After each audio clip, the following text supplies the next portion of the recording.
Le président du Nicaragua, Daniel Ortega, est assuré d'être élu pour un quatrième mandat de 5 ans consécutifs, puisque tous ses rivaux sérieux ont été placés en détention.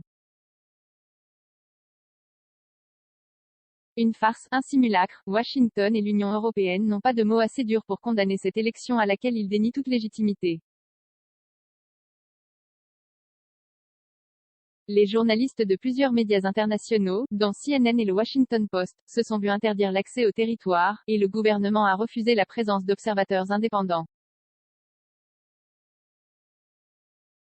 Une semaine avant le scrutin, Meta, la maison mère de Facebook, a annoncé avoir démantelé un millier de comptes Facebook et Instagram gérés par une « usine à trolls » du gouvernement du Nicaragua pour manipuler l'opinion.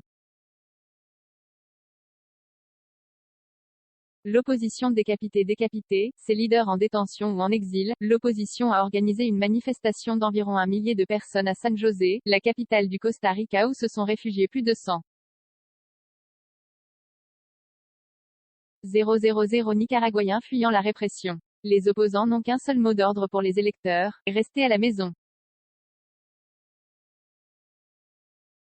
Les 5 candidats inscrits pour affronter le chef de l'État sont considérés par l'opposition comme des faire-valoir compromis avec le pouvoir.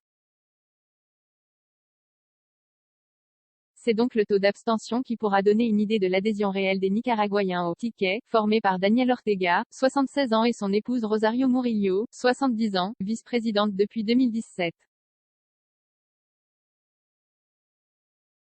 Craignant une faible participation, le Front sandiniste de libération nationale, FSLN, ex-guérilla au pouvoir, a organisé des tournées de porte-à-porte pour mobiliser les électeurs.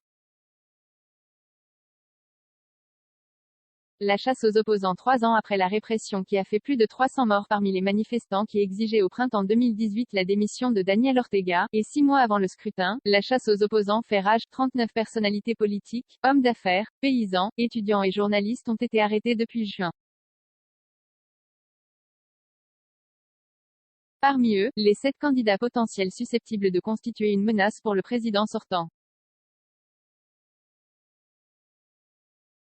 Favorite de l'opposition dans les sondages, Cristiana Chamorro, 67 ans, fille de l'ex-présidente Violeta Chamorro, 1990 à 1997, a été la première arrêtée, le 2 juin, et placée en détention à domicile.